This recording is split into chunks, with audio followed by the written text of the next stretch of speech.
I was just going to say that we are having a Monday through Friday Z-Learning Facebook Live video where they go everywhere throughout the park. And maybe it's a small animal, maybe it's a large animal, but it's our way of keeping guests engaged and uh, interacting with our guests that would be here during the busiest time of year.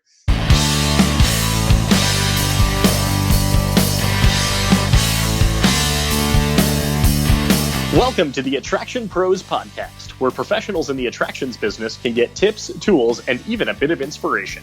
Join us as we tackle some of the most important topics facing the attractions industry today and gain insights from some of the top leaders, creators, and influencers from the exciting world of theme parks, zoos, museums, aquariums, and family entertainment centers. Because this show is created by Attraction Pros for Attraction Pros. I am Josh Liebman, Director of Business Development for Amusement Advantage. I help attractions understand and improve their guest experience. And I'm Matt Heller, founder of Performance Optimist Consulting. I help leaders lead and work with attractions to increase employee engagement and retention. Now sit upright, hold on tight, and enjoy the leading resource for attractions industry professionals, the Attraction Pros podcast. Hello, everyone here on Zoom. Welcome to Attraction Pros Live at Home. Hey, Matt, how you doing today? I am doing great. I am so excited to talk to all the people that we have on the Zoom call today, looking at all these wonderful, familiar faces and some new faces, and just can't wait to talk to them about what's going on in their world and see how we can all share and grow and develop through the next hour or so. Absolutely. You know, I think this is one of the most unique episodes we have ever done of the Attraction Pros podcast. And we've done Attraction Pros Live before several times, actually, at large gatherings, at conferences, where we've been able to, like we like to say, tap into the collective wisdom of the room and our industry peers and colleagues to be able to learn about various challenges and be able to help each other out. And it results in a lot of great engaging discussion. And right now, we're not able to have these large gatherings. So we're not able to be able to fill a room with people, but thanks to technology, just like Zoom, we're still able to tap into the collective wisdom of our peers and colleagues within the industry. So everyone who has joined this Zoom call has submitted has submitted questions to us, just like all of the Attraction Pros Live events that we have done. And what our goal is here over the next 45, 50 minutes or so is to be able to get to as many of these questions as possible. Everyone submitted them anonymously, and we're going to be able to look at what people are currently going through as it relates to COVID-19 and this crisis, and see what we can do to be able to help each other out. You know, and the help each other out part is really the part that I'm most excited about, because there's so many great minds on the call today that I really just want to be able to, let them speak. And certainly, Josh, you and I will share our perspective. But, this is really about getting everybody involved as much as possible and seeing how we can learn from each other. Absolutely. So, Matt, do you want to take it away with reading the first question? I would absolutely love to. And in fact, it was something that, when I saw it come in, I thought this is the first one that we should talk about, just because it's more personal, but I think it's something that we are all probably going to be affected by at some point. And I don't know that there's a real, definitive answer to it, but I think it's something that we all probably have either have or are going to have some experience with. And the person just very simply said, "My brother just tested positive." And so I personally don't know anybody yet that has tested positive, but that doesn't mean that somebody in my network, in my circle, hasn't tested positive. The good thing is that many people are recovering. That doesn't mean everybody's recovering, but I'm curious if anybody on the call wants to talk about any experiences that you have with somebody that you know that's tested positive, and even how that's affected you. And you don't have to give anybody's name or anything like that, but just kind of curious about that. And Josh, too, I don't know if you know anybody that's tested positive yet. I do. I don't have anyone in my immediate family, but I actually have several members of my extended family who are, some of them had it previously about a month or so ago, and there are some that are actually in critical condition right now. So it is definitely, I would say it is a forefront issue that a lot of people probably are experiencing, and it goes far beyond our industry and our job duties. Is there anybody else here that has anything that they would like to share about perhaps a friend or family member or colleague, and how that is, and how they are still able to kind of get through the day-to-day of whether it's your work routine or regular daily life? All right. Well, so that could be good that we don't have anybody that we know that's been affected. But I think eventually we're all gonna get there, knowing somebody the way this is going. And the reason I thought this was important to at least acknowledge and start with is because obviously that's going to affect everything else, right? It affects our business. As we maybe learn about employees that are testing positive, that's going to affect how we interact with them and whether or not they're going to come back to work and all those type of things. So it's good that I'm seeing nobody on the call that knows anybody specifically, but I think it's going to be something down the road that we're all going to have to deal with. Yeah, absolutely. Well, thank you again to whoever it is that submitted that, and we are very much thinking about you and very much hoping that your brother gets through this quickly. So another question that was brought up, and this is definitely something that we are all going through, is about how long-term social distancing or other measures will impact our market. And this is definitely, I would say, one of the hottest topics that we're all kind of experiencing while we're sitting here, while we're closed, and thinking about, well, what does our industry look like when we reopen if social distancing continues to be such a strong factor in our daily lives, and when we are going out, when we are having fun, and when we get back to these large gatherings, what do they look like, and what does the attractions industry look like? So I'd be very curious for to hear about what people are currently putting in place right now, knowing that we don't necessarily know what the new normal looks like, but we do know that there are definitely going to be long-term changes that are coming from this. Would love to hear if anybody has anything to share about what's going on, perhaps internally with their meetings and within their organization. Sylvia, we'd love to hear from you. And you're on mute. You'll just have to, yeah. There we go. We have a few clients that even before this became a horrible pandemic had figured it was going to continue on, and they will still continue to have gloves for any visitor that requests them. They have a lot of interactive stuff. They're a museum, and so they're going to have gloves available to every guest that would like to have them. They will also, I think, have masks available for anybody that really does want them. And they have definitely changed their janitorial procedures, with opening doors for people, and so that nobody has to touch the handle and things like that. They're not a very busy museum, but they are thinking about social distancing in a lineup, as they queue for tickets. So they're operationally gearing up for that.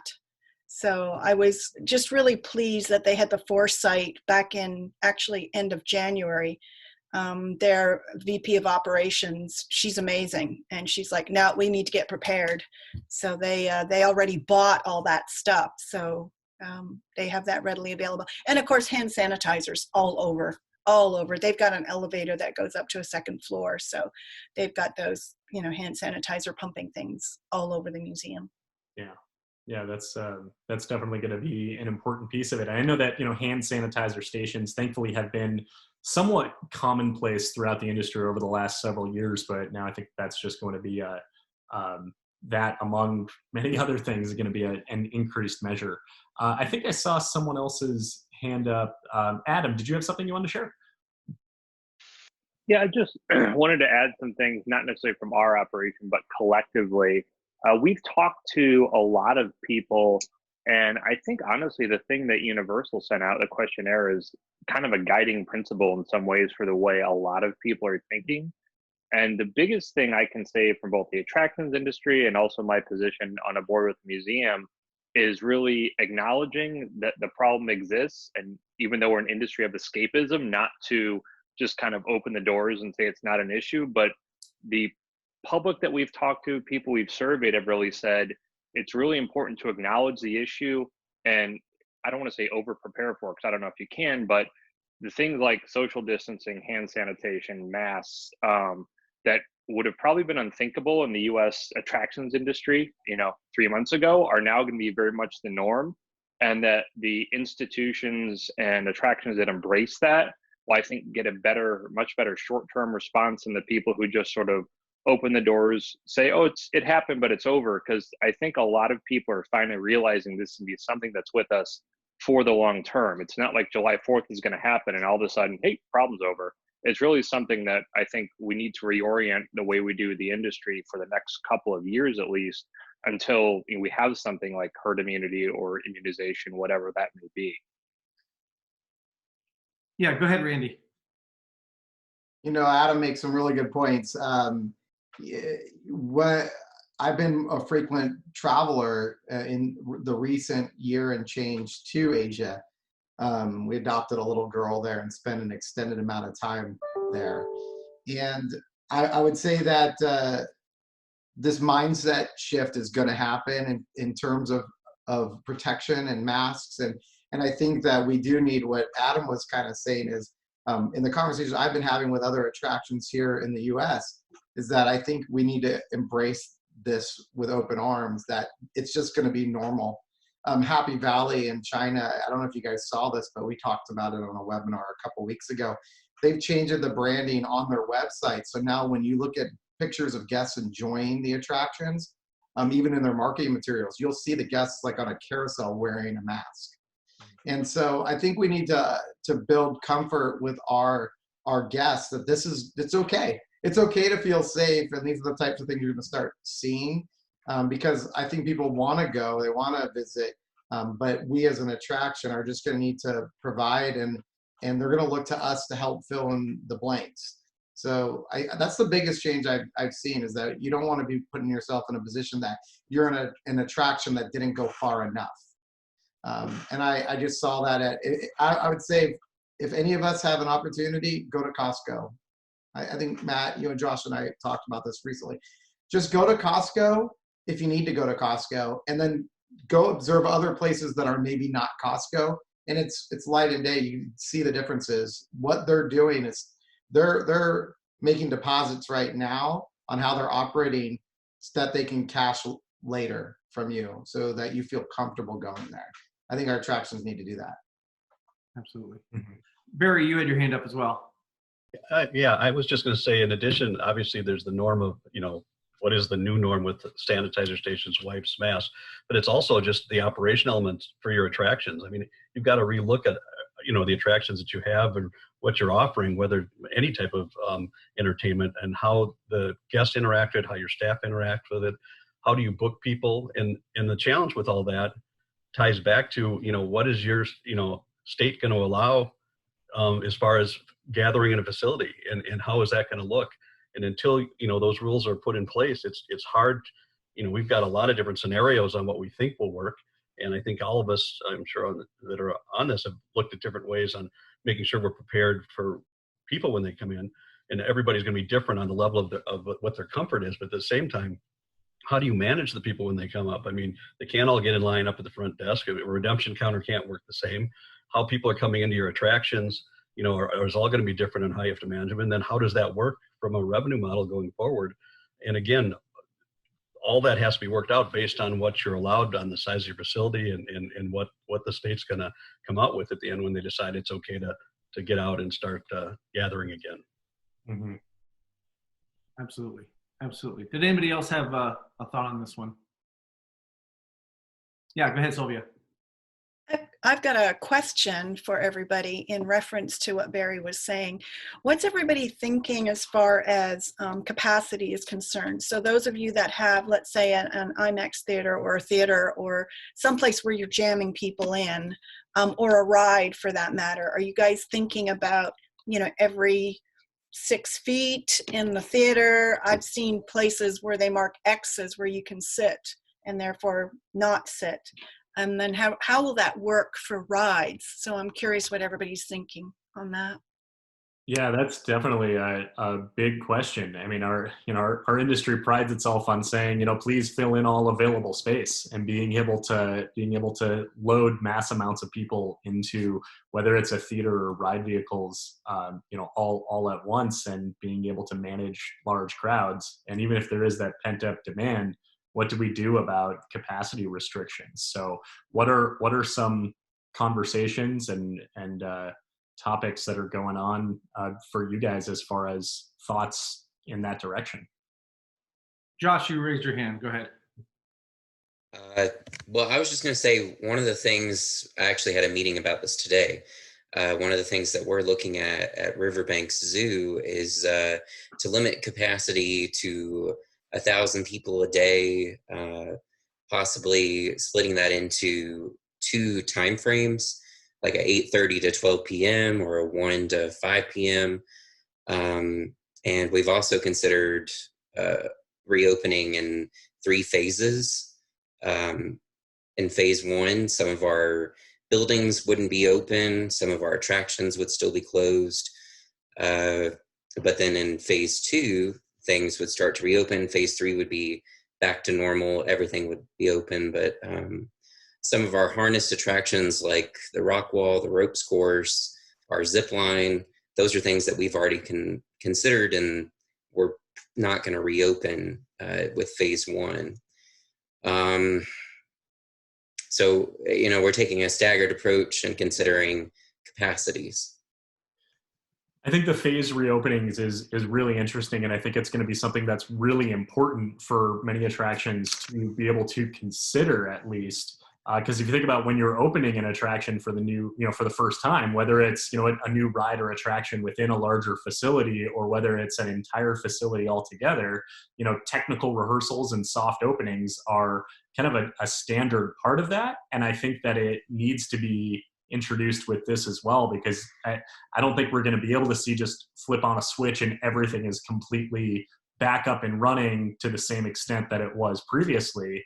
And I think that it's a great opportunity to be able to offer a soft opening and a phased reopening into the new normal, whether it starts out with just inviting friends and family and just sort of slowly bubbling out from there. But the timing is also kind of a factor of it too. So Josh, you mentioned that within each of these 3 phases, there's the specific components that are going to be introduced in each phase. How do you know how long each of those phases is going to last? Or is it just going to be kind of going with the flow as far as what the world is looking like as we move forward? Yeah, we haven't got that far in the conversations. I think it would probably be dependent on what our governor is doing and what other attractions are doing. But yeah, we're still working through that. Sure. Yeah. And Utkarsh, did I say your name right? You get your hand raised. Yes. So 2 days ago, we had a Zoom call with all the industry professionals in India. And what we are thinking about the capacity is concerned, we are planning to reduce the capacity to 50% or sometimes 25%. Actually, all parks should do a calculation based on the type of rides they have. There are certain rides like even if you make people sit every alternate seat, still those seats are pretty far enough. So I think 50% capacity is sufficient. And for certain rides, 50% capacity is not sufficient. You have to still reduce to maintain social distancing. So all parks should kind of do a quick calculation on exactly what should be the maximum capacity of your park at any given point of time, and just convey that to the public. Like, this is the capacity we will be working on, this is the maximum that we can take in, and just convey that to the public through marketing, and then even during their experience in the park, and so that they maintain social distancing. So we are thinking in 25% to 50% thing. And I really like the idea of the phased opening part that just Josh discussed. So that's our thoughts on the capacity as what we're thinking. Awesome. Thank you for sharing that. Appreciate that. Randy has his hand up again. Yeah, Audible? these are all great conversations that we've been having with all of our customers. And I think, it's interesting, Karsh, what you were just talking about is we hear this 50% number because that is what many government municipalities in China said you have to do. Right. So if we're leading, we're looking at China for the lead. That's kind of what's been going on. But what I'm starting to see is that a lot of our attractions won't be able to do what they need to do for their guest experience and feeling safe with 50%. Because on 50% days, it can still be pretty crowded. So the key right now is use this downtime to really understand what your dwell is. Using tools like, a lot of the surveying tools that you might have. Any tool that you have to understand how long your customers are present at your attractions, you have to be digging into that right now, because simply letting in half the amount of people is not enough. You actually have to map out the guest journey on top of their dwell. So if people come in at 11 and they spend 2 hours there, at 1 o'clock, you're going to have this movement of people that are exiting. And where do they exit? So a lot of the attractions that I've been chatting with are looking at exploring entirely new guest pathways through their attraction. And that's super important because you can no longer exit people perhaps through the gift shop in a way that you have been doing. The gift shop is designed to make you travel. One of our friends on a webinar recently said it's typically designed like an IKEA. It's taking you around and moving because they're trying to showcase product. Our gift shops are going to be very different. They're not going to have plush mountains in the middle that you would have to navigate around. You need to remove those to have thoroughfares that people can exit if you even have a gift shop open. So I would say understand your dwell, look at what your real capacity can be by region inside of your attraction, and then look for new ways to move people out so that guests incoming are not meeting guests outgoing. Your ingress and egress conversation needs to happen. And those are things you can do today as you start examining what your business will look like. And then at the very last, after you get all that, that's when you decide how many people per hour can I have? Or to what Josh was saying, do I have 2 flights of people, an AM and a PM group? That's a real popular idea. In fact, that helps you bring up some revenue as well. If you could imagine having 2 gates, that you have your morning shift and your afternoon shift, you could almost be encouraging some revenue traffic from a general admission population into your zoo or an aquarium. Yeah, good discussion. I appreciate that, Randy, and everybody who shared on that. Josh Liedman, are we ready to move on to the next question? Yep, absolutely. Go for it. All right. So Randy, Jocelyn was just talking about revenue, and I think that's something that's on many people's minds. When are we going to be able to draw some revenue here? And one of the questions that came in was, or one of the big challenges is lack of revenue with no end in sight. The business model is geared toward large crowds, which will not be the social norm. So we've been kind of talking operationally about how to deal with different size crowds and even managing those crowds. But now the question is about revenue and making money. And our business model is based on, X number of people coming through. Well, even if we're, limiting that by 50%, now we're limiting our revenue as well. So I'm curious to hear what people are thinking in terms of maybe even a new revenue model. Mm-hmm. Yeah, this is definitely going to be, it really kind of scrambles, the regular business model that we have. And I'm curious to see what elements of what we're doing already can at least be reframed. Like, for instance, Randy, going back to that AM, PM, almost like bringing your guests in shifts, that there could be more demand-based or more dynamic pricing based off of peak times of the day in the interest of 2 things. First, revenue management, but also spreading out crowds more evenly. And we know that some parks are already doing that. Disney is doing this to an extent. But looking at it more so kind of from that airline model of being able to charge, peak prices for peak times could in theory make, allow the crowds to spread out a little bit more evenly, a little bit more distributed. Or if you're running at 50% capacity of being able to amp up the experience to make it more VIP-like, but that only works to a certain extent. We can't just completely change all of our business models to be more like Discovery Cove when, you know, they're built to be more so of, you know, mass throughput. So curious what people are doing from that standpoint, or looking at things from a revenue model. Or maybe it won't be as big of an issue as we think. Maybe it'll be more back to normal. Maybe it, you know, will allow, you know, this pent up demand will allow us to continue generating revenue to the extent that we were. Randy, please. Or actually, sorry, Zach. So, kind of thinking from the guest perspective, do you think guests are going to be willing to pay the same price, even if you do have to close certain attractions based on that you can't have that touch or the guest interaction? Right. Yeah, that's a good question too. Yeah, as far as the guest perception of, are they getting the same quality experience that they were getting before? Sorry, Randy, didn't mean to cut you off there. You can go ahead. No, I was going to actually say that the silence that you had there is actually uncertainty. This is there is no answer for this. In fact, as we're plotting our course of, I mean, believe it or not, in this environment, pricing is actually probably a conversation that we're starting to have with a lot of places, but it's almost being kicked down the road a little bit just because they have to figure out there's too much unknown. Like, how many people are we going to have? I mean, if pricing is based on expected attendance and you have no idea what your expected attendance is going to be, how do you price appropriately? And so I think, yeah, dynamic pricing is going to be, we're going to see many more locations emerge with dynamic pricing out of this. That's just a certainty. Is there going to be guest comfort in paying that? Are guests going to feel like they're comfortable with paying more for an experience where maybe there's less people because they're having a greater experience? Or are you worried about a class system? I was on I listen, like all of us, we're all over everywhere listening to people talk because it's so interesting and fascinating to see what's on the horizon. But the other concern there is you don't want to build two classes of people, the VIPs and the non-VIPs.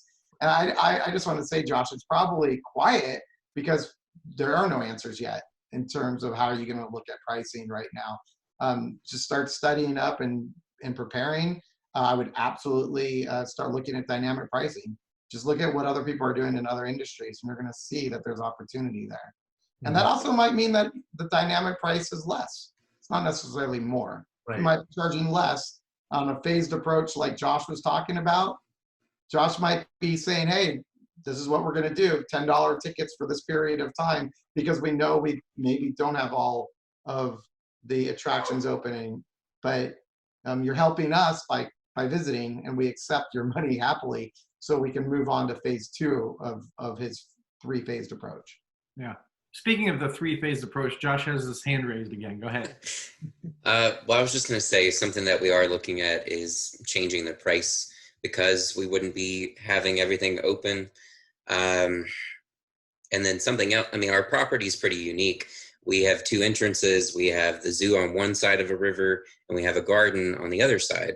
So something else we're considering is possibly splitting that into 2 ticket prices, because the garden has a large splash park with it. We're thinking maybe we can charge admission for that, and that can be its own ticket, and that can be its own way of managing a capacity. And then the zoo can be its own ticket, and guests can decide what they'd rather do. But we haven't got into discussions on price. Like Randy said, a lot of things are still up in the air. Yeah.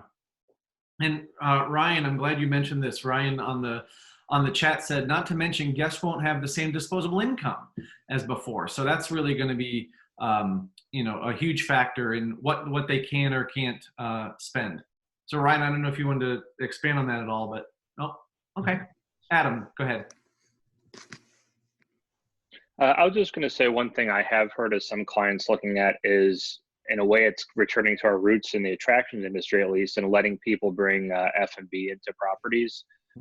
Just because so many eateries are indoors, food carts might be hard to sanitize as much as we want. So while there'll probably be some F&B opportunities in, the way we're operating in the near term future, I've heard just a lot of people are sort of content to minimize F&B and that ancillary revenue and the staffing to go along with it, in lieu of letting people come in, bring their own food, and have that comfort level, along with they have to spend less money. They're really only spending at the gate. So not a total answer, but just I think one of the many things that people are going to be looking at over the next 6 months.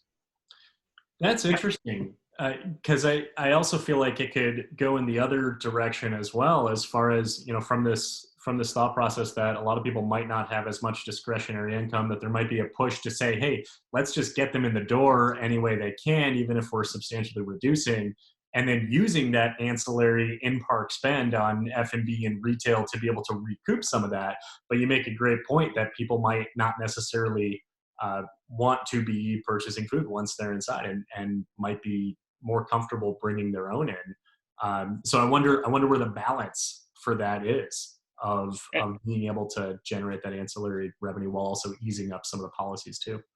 Yeah, I think it definitely is business to business, market to market. And it could be in some places where if you have, you know, a difficult time right now getting especially international labor, maybe that makes sense too. So to me, it's revenue, but it's also how many bodies you're gonna be able to get, where some places it could be no problem at all because people are needing work. Other places it could be difficult to get people to start working frontline jobs for the prices our industry pays. So I really feel like as an industry, we're going to have a lot of answers in a lot of different regions. I don't think really it's going to be a one size fits all approach as we look back on this at IAPA or in a year.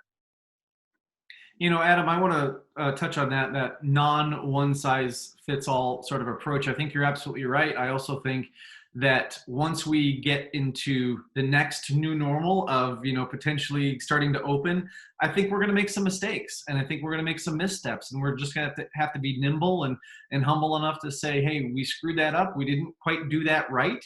We're hearing what our guests are saying because, as Randy said, this is all uncertain for us right now. This is all speculation.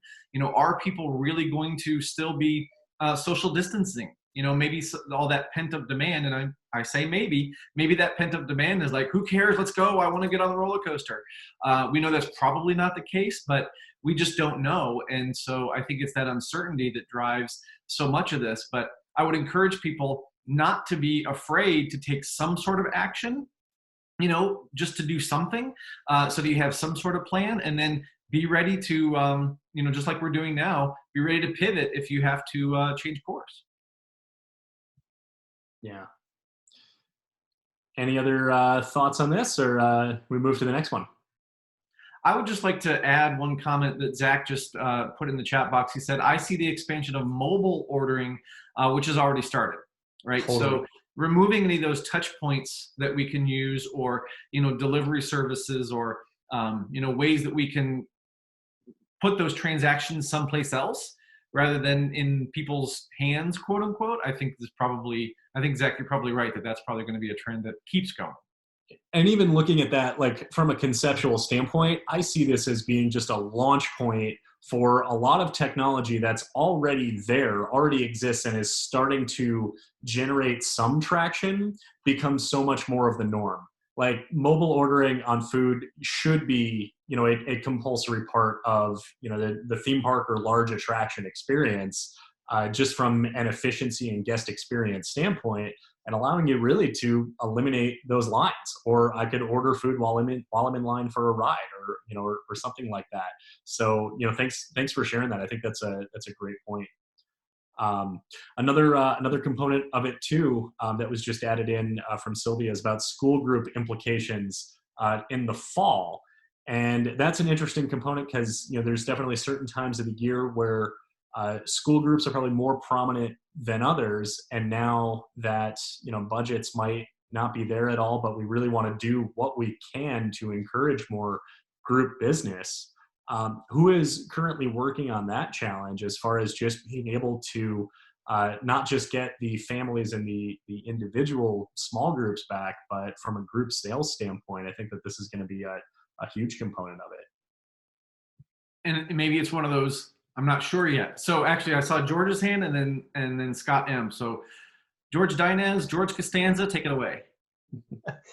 Yeah, I think one of the big things from I'm in the water park, aquatic industry world, and one of the big concerns now is just the entire month of May is essentially gone for seasonal water parks, and that's when they have all the high school bands come out, and end of the year parties and grad night types of festivities. And so I know that here in the Dallas area, a lot of the group sales folks are having a tough time just because they've essentially lost the entire month of May for group sales.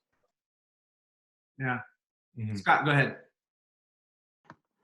Yeah, so for us too, I'm from an FEC, so we're groups and birthdays. That's something that we kind of live and die by. You know, we could have 20 birthdays in a weekend, and that makes the weekend. So we're looking at different ways to make them more affordable, give them more of a space. So we can say, come in for your birthday, you get the whole indoor space to just your birthday. So you don't have to worry about anyone else.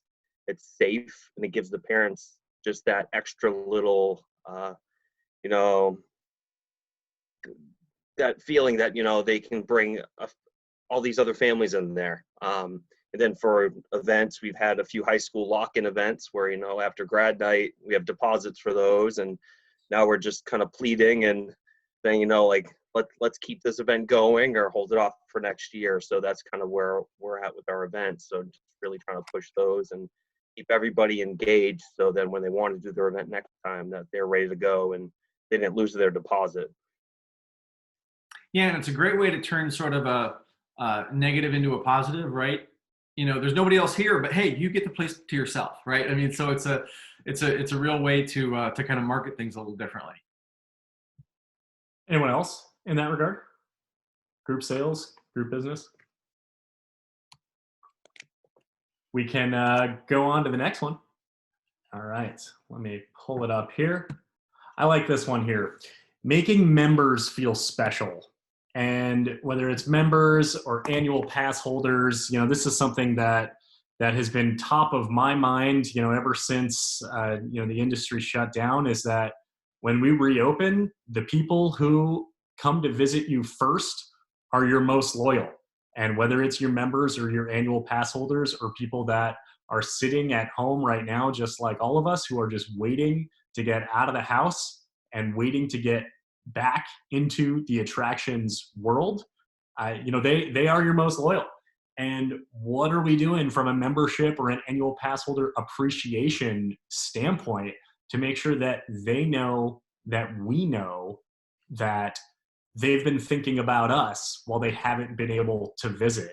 So would love to hear what any of you guys are working on, whether it's, you know, from a loyalty appreciation program that can just go into effect right when you reopen. Or even what you're doing now. Like, are there special communications or special things that you're doing now to kind of help people stay connected? Josh, go ahead. I was just going to say that we are having a Monday through Friday Z-Learning Facebook Live video where they go everywhere throughout the park. And maybe it's a small animal, maybe it's a large animal, but it's our way of keeping guests engaged and interacting with our guests that would be here during the busiest time of year. Excellent. Excellent. Sure. What else? I think I saw someone else had their hand up too. Randy, did you have your hand up? No, maybe not.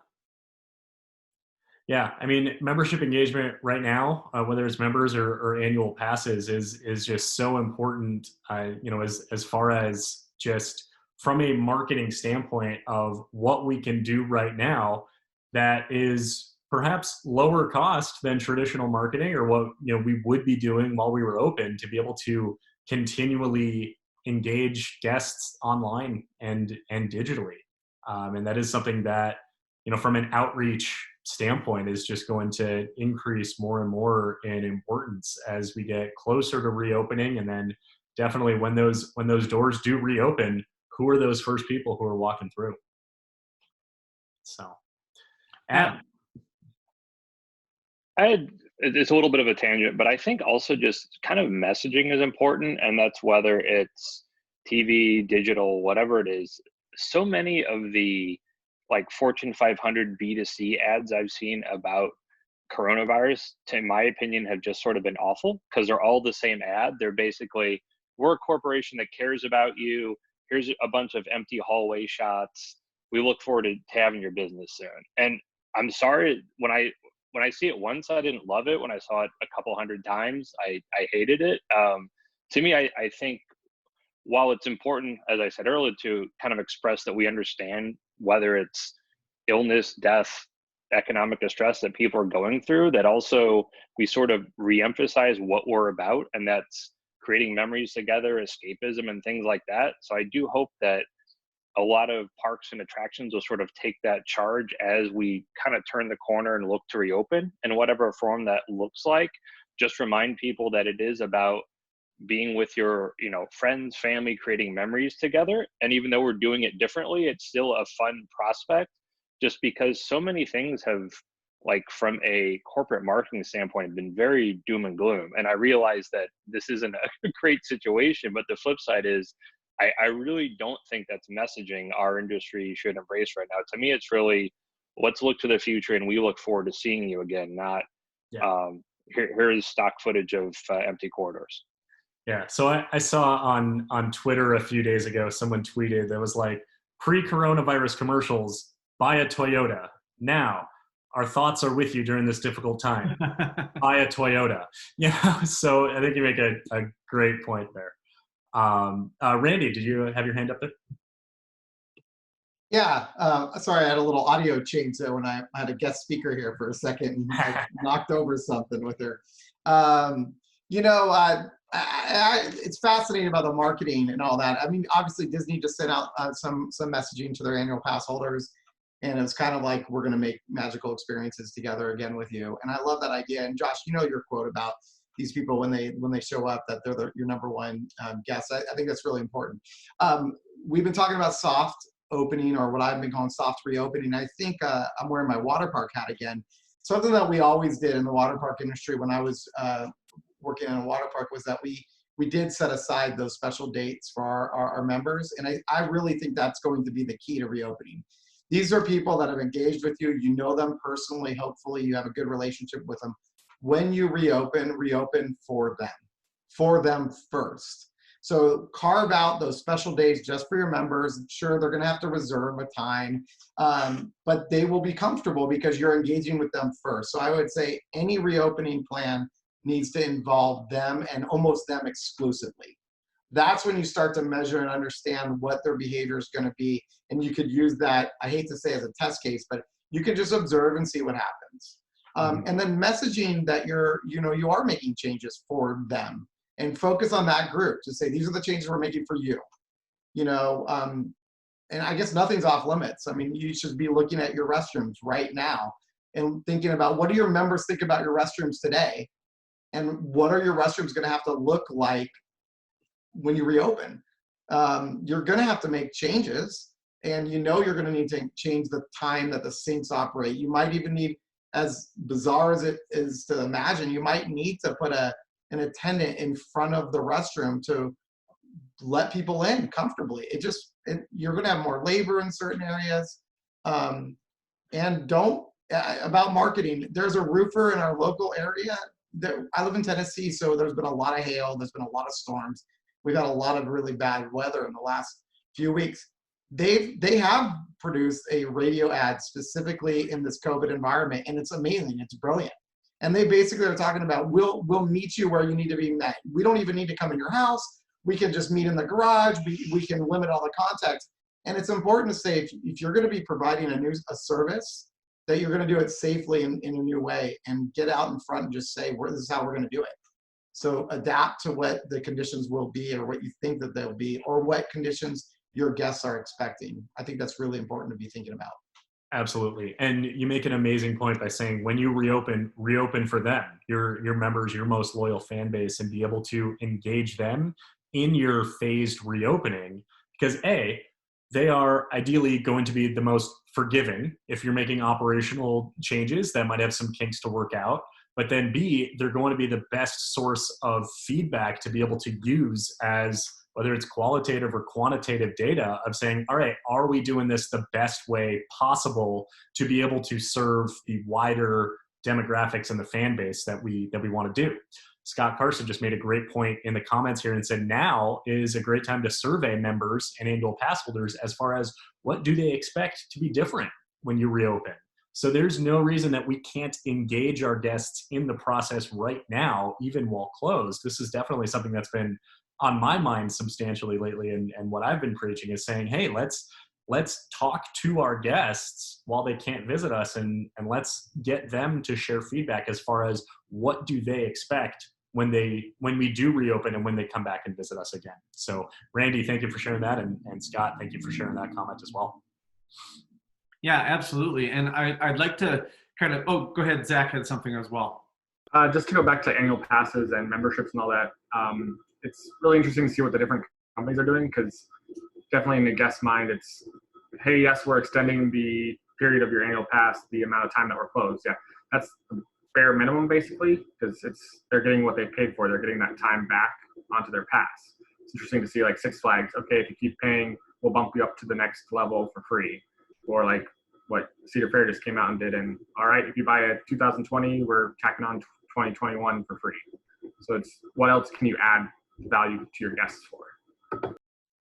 And it's not necessarily, we go back to pricing and, yes, there's slashing prices or there's adding value. So Zach, that's a great point there of saying, hey, it's still the same price, but we're doubling the value that you're getting from it. So thank you for sharing that.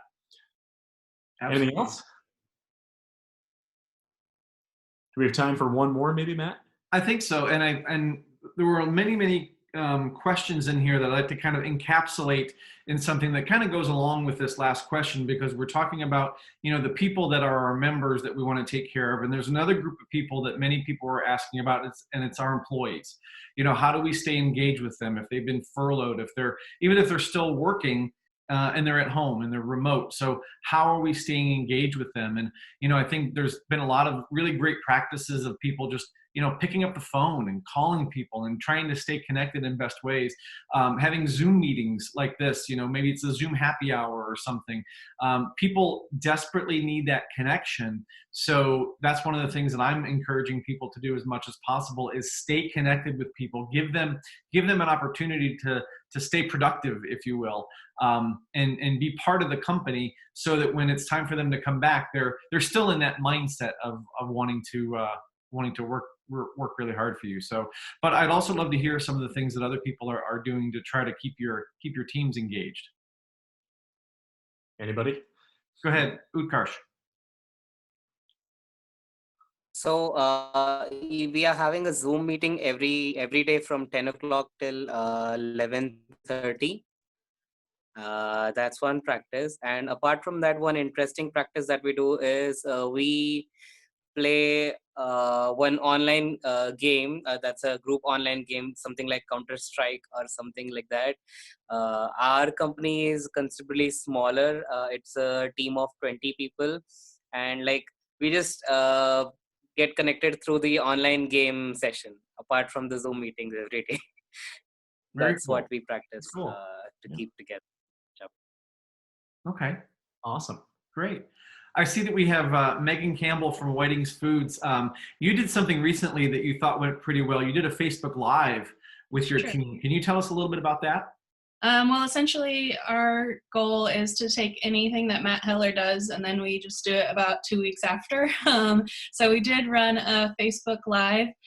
We requested questions in advance. I think we got a small number of those, and then we, of course, had where you can ask a question in the comment. And we have noticed our crew is remaining relatively quiet.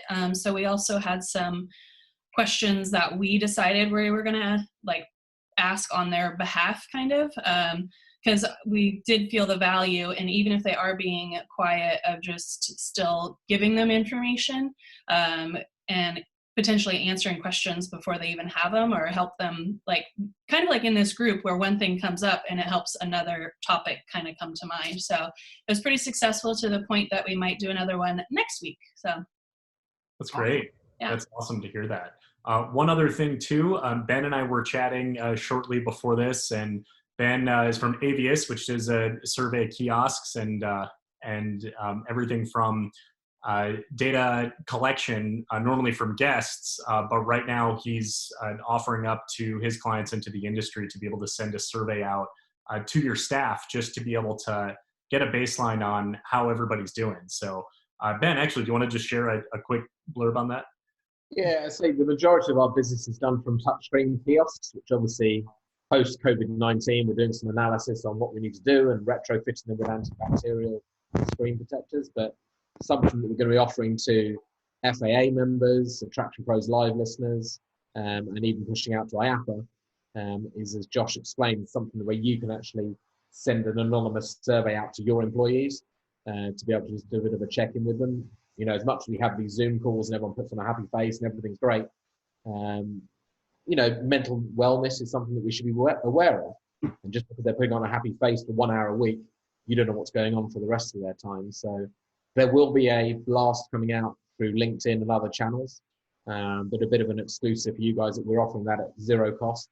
We've built a template survey, which we think covers off probably about 95% of people, but will allow anyone to be able to customize that and then send it out to their workforce. So kind of watch this space.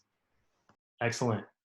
So Ben, actually, just real quick, if people want to just send that out to their staff, what do? They just email you? Or? Yeah, best bet is email me. It'll come out through LinkedIn with my contact details on there. And we can either create you a unique link for your organization that you send out confidentially, or the other way around, if you want to dump us a load of email addresses, we can send out a unique link to your staff on behalf of you. So we're trying to make as fewer barriers to entry as possible. That's awesome. Well, thanks for doing that. We really appreciate it. And as we kind of wind this down here, I just want to thank everyone for joining us. Matt, any lasting final thoughts on your end? I just wanted to kind of jump on what Ben was just talking about in terms of taking care of our team members, because we've all gone through some grief. I mean, there's no other way to put that, whether it's grief with our families, grief with our companies, grief with our teams. And there are stages of grief, and we can't underestimate where people are on that continuum. And we may be at a certain place, and our teams may be at a certain place, and our members and our pass holders are going to be at a certain place. So I think that needs to be taken into consideration. And just, you know, if you're going to do anything as you go forward, whether it's, you know, thinking about your pricing, thinking about how you're going to reopen, I encourage everybody to sort of err on the side of compassion. Because we're all in this together. We're all going to help each other get through it. And really, that's the only way we're going to get through it, is if we kind of lean on each other. So feel free to lean on the people that are around you. Lean on the people that are on this call. That's how we're going to get through this all. Well said. I like that. Err on the side of compassion. I think that's a really good message to just very much think about when thinking about any of the dynamics related to all of this. You know, I mean, there's no right way to get through any of this. And one of the common themes a lot of people have been saying is that the playbook is being written as we go by all of us, because it's very much an unprecedented event. So erring on the side of compassion will definitely probably pay off in the end. So with that said, I really want to thank all of you so much for joining us, and for everyone for participating. This was a great engaging discussion. I think it's definitely something that is incredibly important that the industry needs to hear and needs to be thinking about. So great to see what everyone is doing on your end personally, and being able to contribute to this discussion and to the industry. And for everyone out there listening or watching this, thanks for being Attraction Pros. Thanks for joining us for another great episode of the Attraction Pros podcast. We hope you enjoyed today's episode, and we'd love to hear your feedback. Feel free to drop us a line on Facebook, Twitter, or LinkedIn, and make sure to follow us on all the social channels. And make sure you've subscribed to the show so you can get the latest episodes every single week. Also, if you're new to the show, be sure to check out all the great episodes and guests we've featured in the past. And if you want to learn more about Matt and Josh, and check out the best articles for you to operate your attraction most successfully, be sure to visit us at AttractionPros.com.